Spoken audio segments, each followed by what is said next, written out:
Today's episode is brought to you by Eirways. Eirways is a brand new magazine about Ireland, its culture, and its people at home and around the world. Edited by Kieran O'Hare, Eirways is a print-only publication that seeks to broaden perspectives on Ireland and the Irish diaspora. The first issue of Eirways is available now. It features the breathtaking work of Irish-American painter Michael Madigan and a profile of the 86-year working life of Sligo-born Chicagoan Kevin Henry. Letterpress printer and artist Mary Plunkett shares her words, and images and Irish traditional music archive founder Nicholas Carolan explores his world of Irish music and song. Eirways presents new work by acclaimed poet Terence Winch, Dublin short story writer Kevin Curran, an essay about travel and writing from acclaimed novelist Rob Doyle, and much more. Eirways is printed on uncoated paper, featuring beautiful typography, gorgeous photography, and a stunning design inspired by the newest wave of independent magazine publishing around the world. You can visit www.eirways.com to subscribe. Thank you to Eirways for supporting this episode of Thoughts, Comments, Opinions. We'll be right back. Good morning, good afternoon, or good evening, everybody, depending what time you're listening to this. My name is Hubert O'Hearn, and this is Thoughts, Comments, Opinions.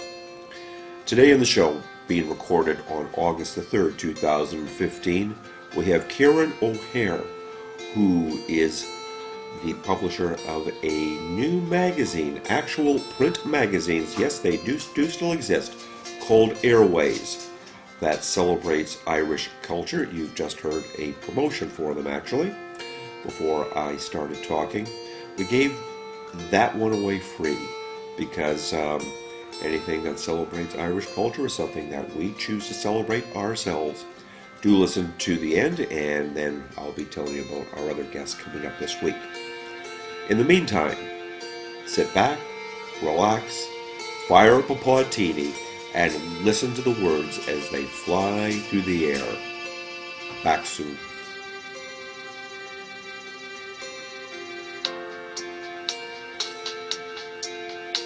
On the line, we have Kieran O'Hare. You're in Maine, correct? Yeah, that's right, Hubert.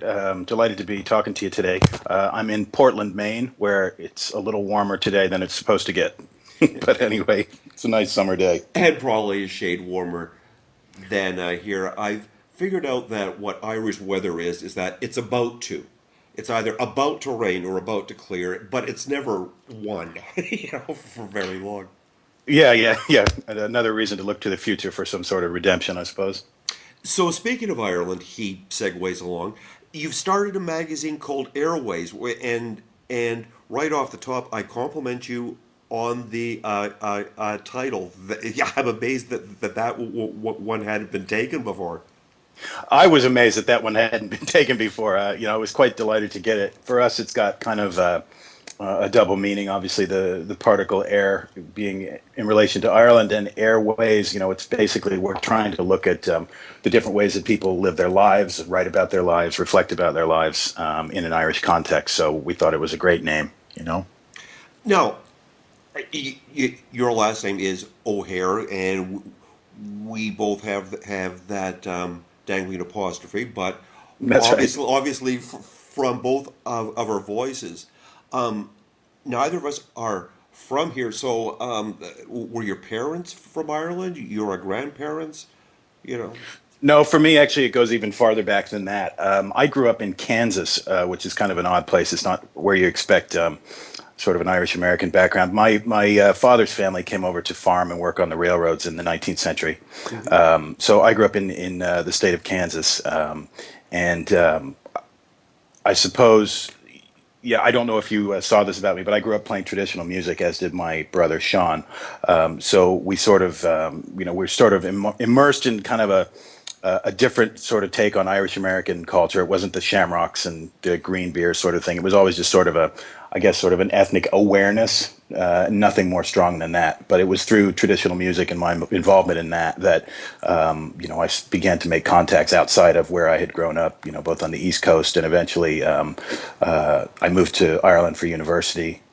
So came very much into contact with the country and with the larger Irish American communities on the East Coast as well here. Which university were you at? I Trinity did, yeah, or NU or? yeah. I did a degree in modern history at Trinity. Yeah, Oh, fantastic! yeah. It was great. It was a great Yeah, time. I tell people it was like Hogwarts at the time. yeah, You know. yeah.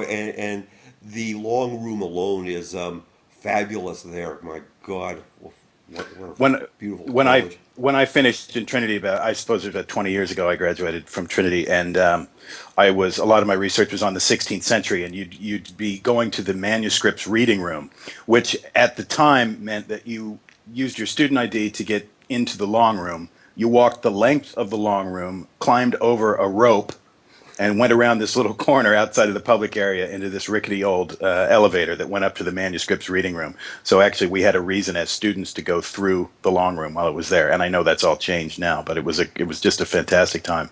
Yeah, yeah. You elbow your way past the Book of Kells, which for anybody who doesn't know this, is this.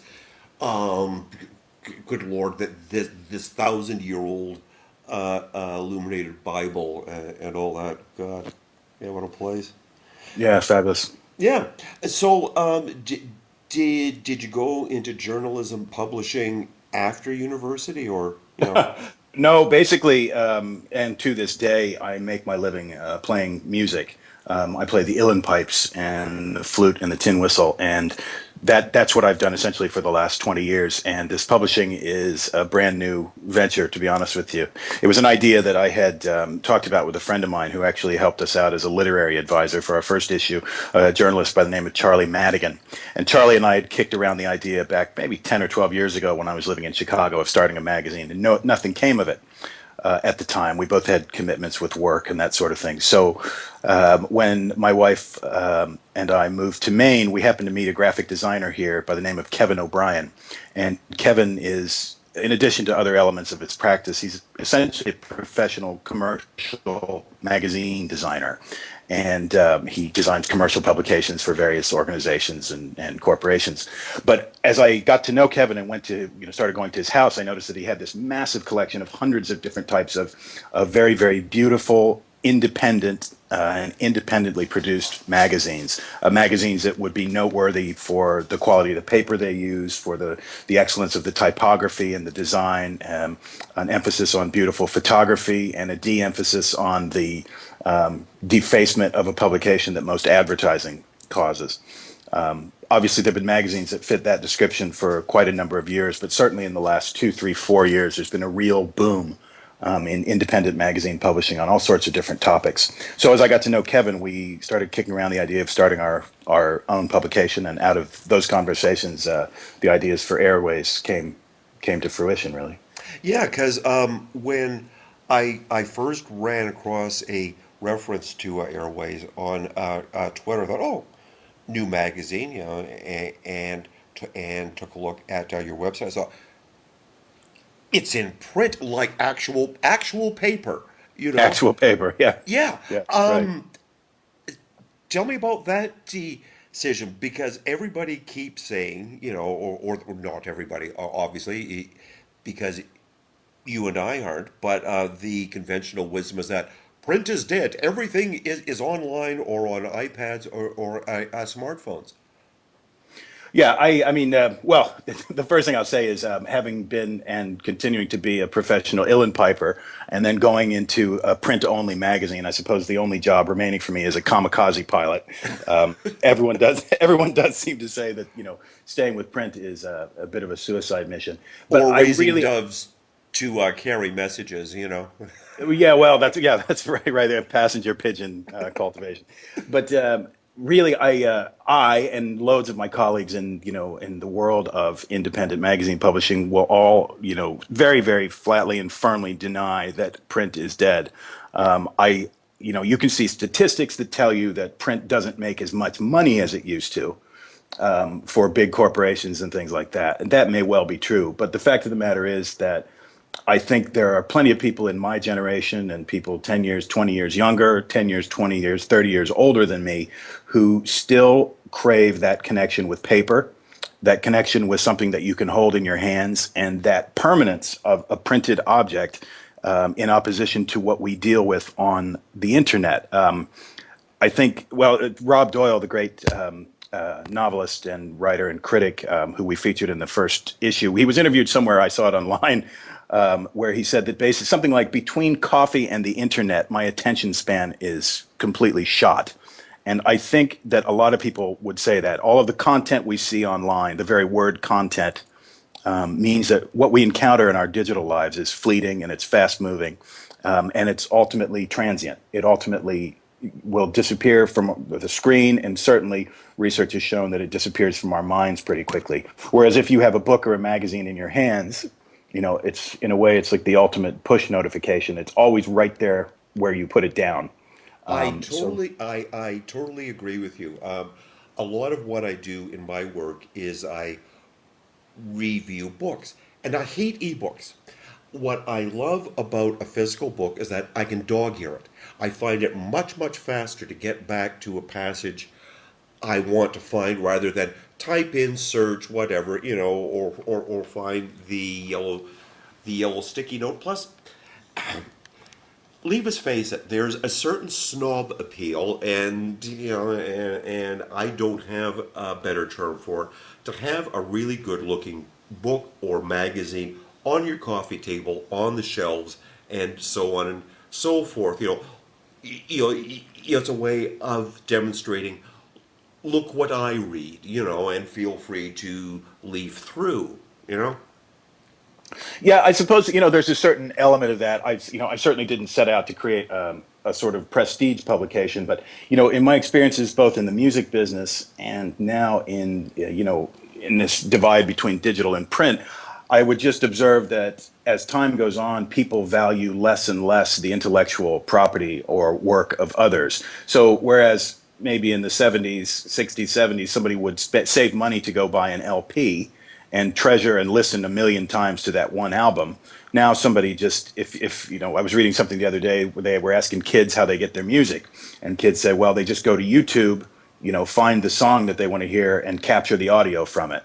And the same thing is true with what we might read online. We can read all day on medium.com or any one of tens of thousands of other sites, but that content by and large is free to us, and I think we don't value it as highly as a result. And we don't discover, for all the vast range of content there is on the internet. If we're searching for stories and specific media and writers that we already know.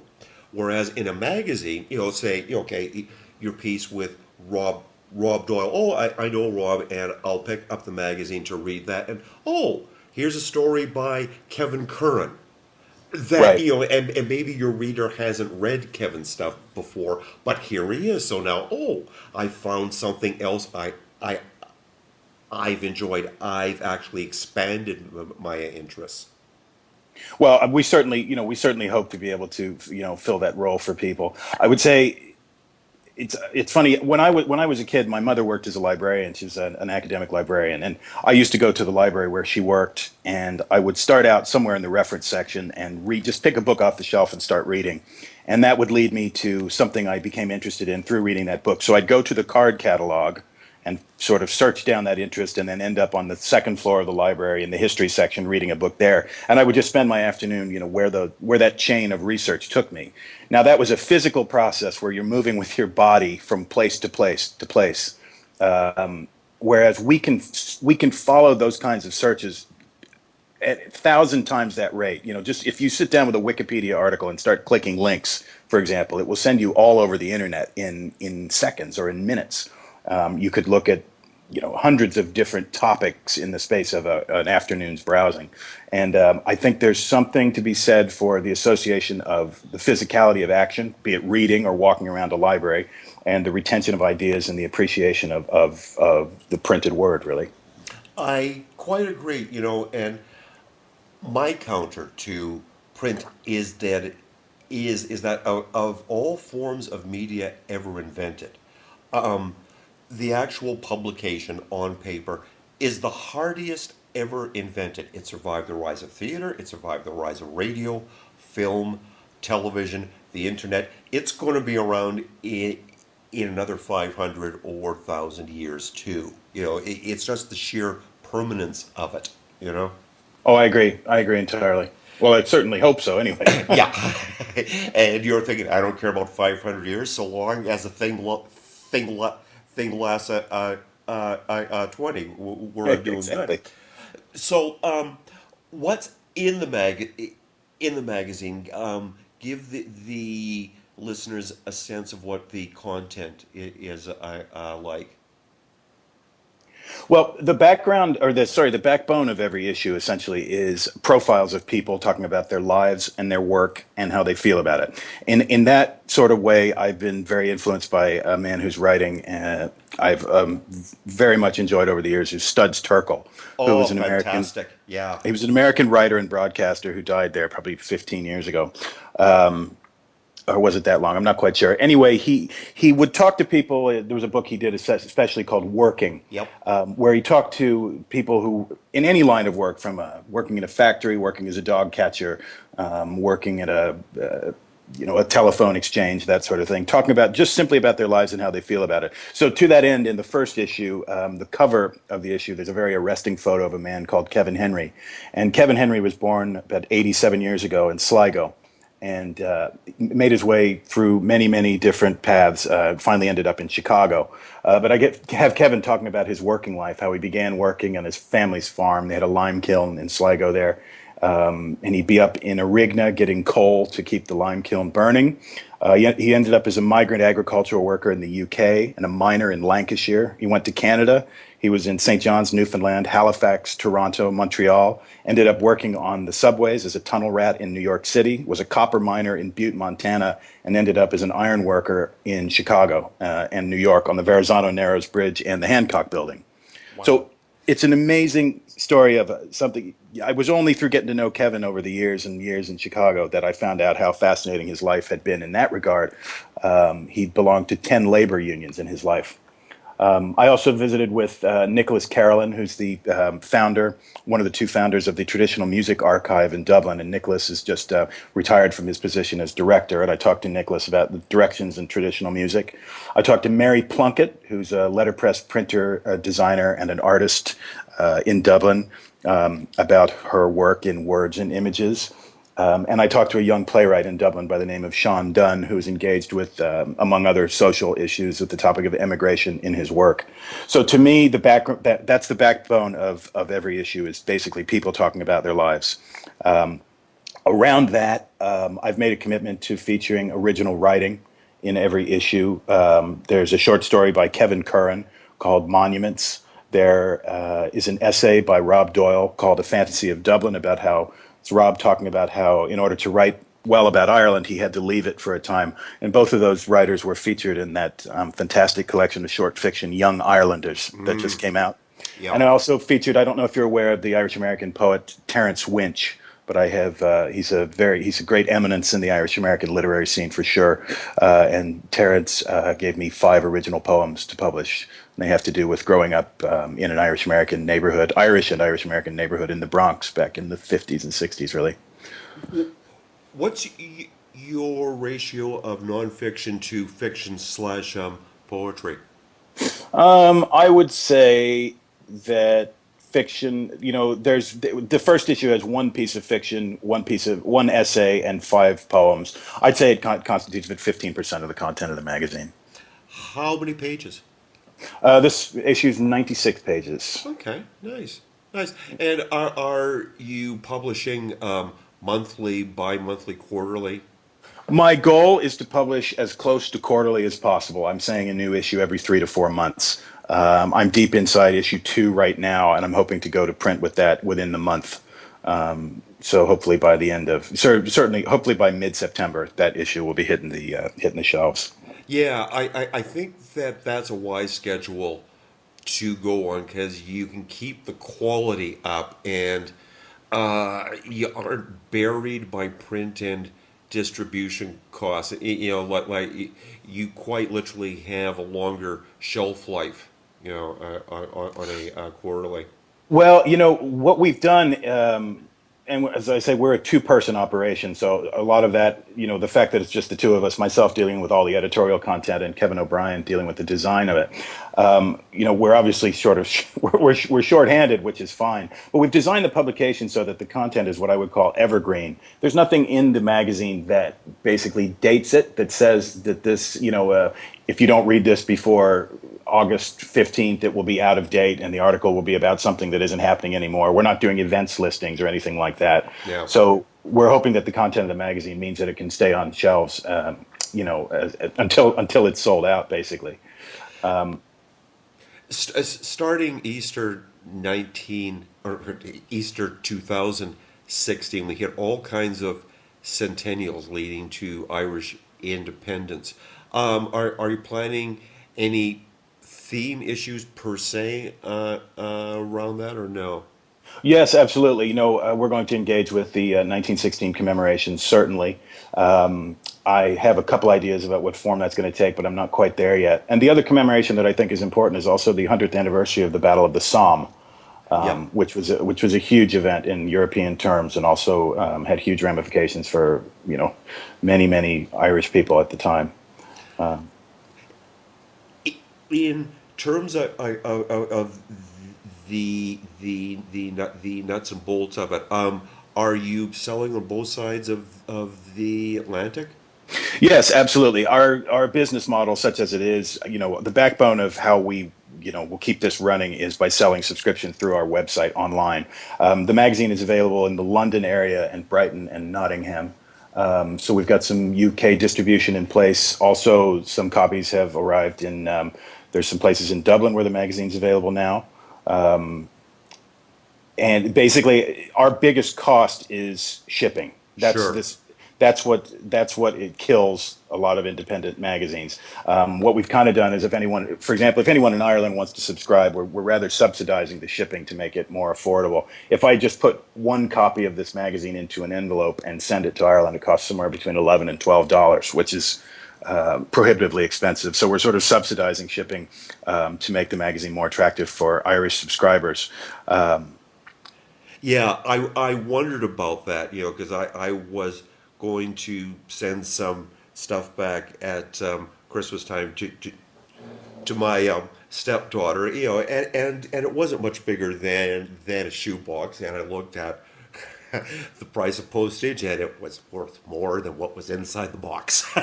Well, yeah, there's. I'm very, very happy to be a member of a sort of informal consultative group of people who are involved in independent magazine publishing around the world. I also work as sub-editor and copy editor of a magazine called Off Screen, which is published by a guy called Kai Brock, who is rather an inspirational figure in the world of independent publishing. It's a magazine about the lives of people who work in the digital world. But all of us, the biggest hindrance we have as independent publishers whose revenues basically aren't advertising driven, the biggest obstacles we face are the cost of shipping and basically really unfavorable distribution deals. So it's often left to the independent publisher to do the legwork of dealing with each and every potential stockist of the magazine to get magazines, simply to get the thing onto shelves. But it is the biggest obstacle we face, no doubt about it. You referred to this a couple of times. So there's no advertising. So in other words, you're like National Geographic or Horizon. Oh, what was? Well, there's several different models for trying to make this work, right? As I said, driving subscriptions is that will be the best model for us in the long term. Sure. We actually appealed to people to become patrons of the magazine, which means to pay a slightly higher amount for a subscription in order to support what we're doing. So it's a sort of a self-generated crowdfunding, I suppose. We didn't do a Kickstarter or anything like that. And some magazines follow a model of sort of corporate sponsorships where they would approach a corporation and for a relatively small fee would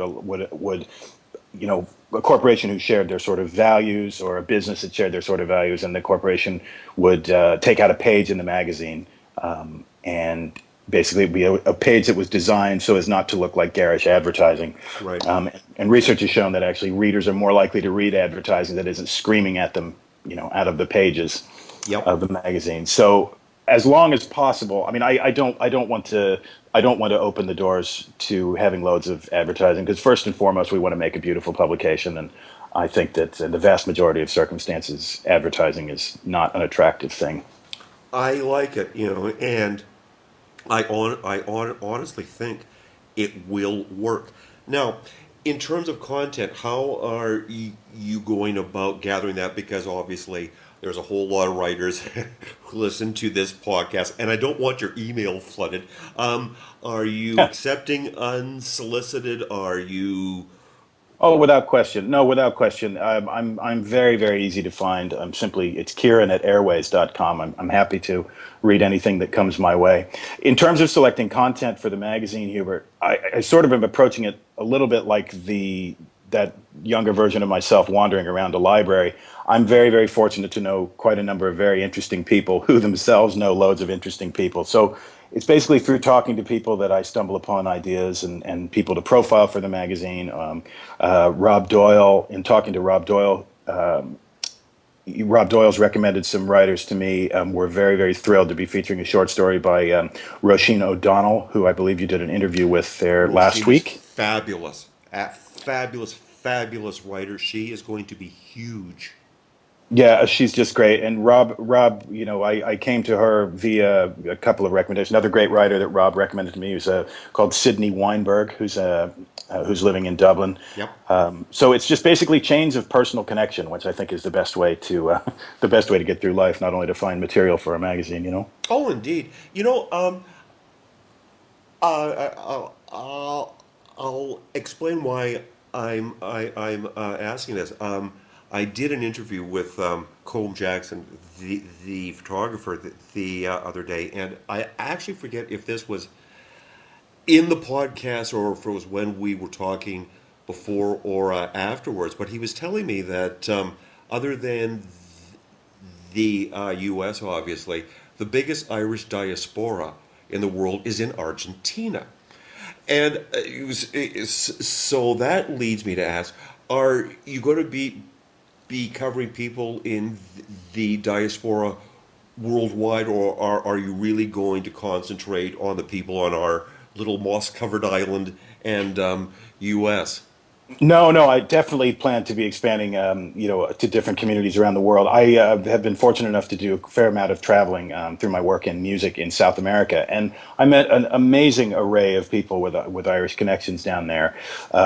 Certainly, loads and loads of people in the younger generation have been going to Australia and Canada a lot more than they've been going to the United States. I find that the Irish American community has changed very, very rapidly and very, very greatly over the last 10 or 15 years. And I think, by and large, statistically speaking, most of the last wave of immigrants that came here are now in their mid to late 40s, So there's not this, a lot of the younger people are going to Canada and Australia rather than coming to the United States. So there's loads to write about, loads of amazing Irish communities all over the world, in London and Australia and Canada.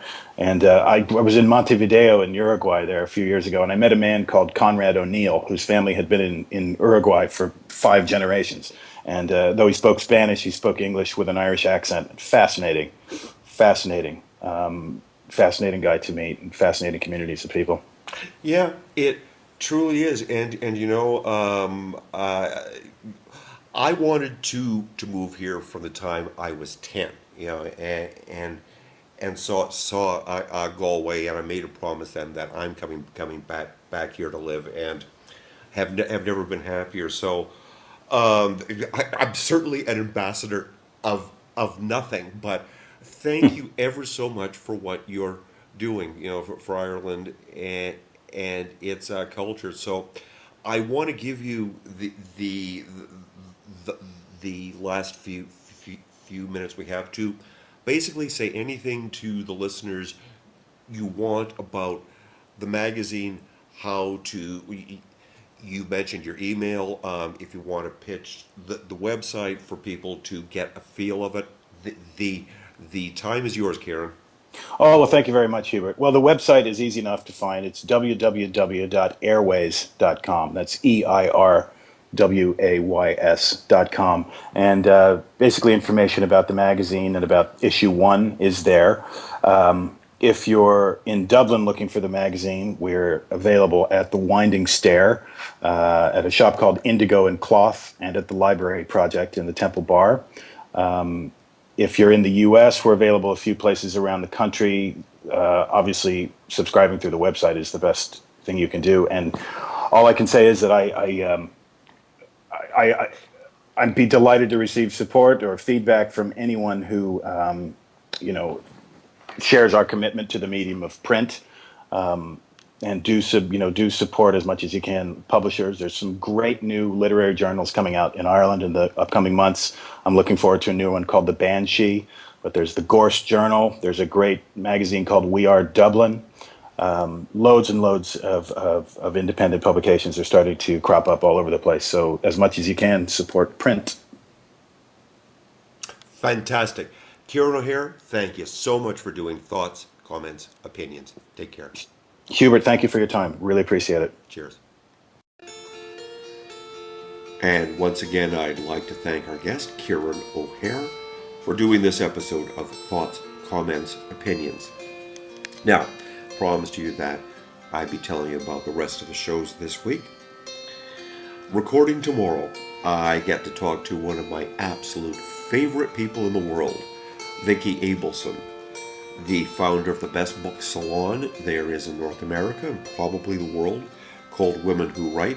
Vicki herself has now released a fantastic novel, and I mean this from the bottom of my heart. My friend is also a fantastic writer, and it is called Don't Jump. So we'll be talking to Vicki tomorrow. Wednesday, real change of pace. I've always wanted us to talk about some rather serious topics here on Thoughts, Comments, Opinions. So we'll be having on Professor Fadi Dawood speaking to us from Toronto about the origins of ISIS or ISIL. We'll be getting that one sorted out. What's going on in the Middle East, what we in the West are doing right, what we're doing wrong. And I invite any questions you have if you happen to hear about this before I do that recording this Wednesday. But for now, from all of us who work the late shift here in Ireland, good night, everybody.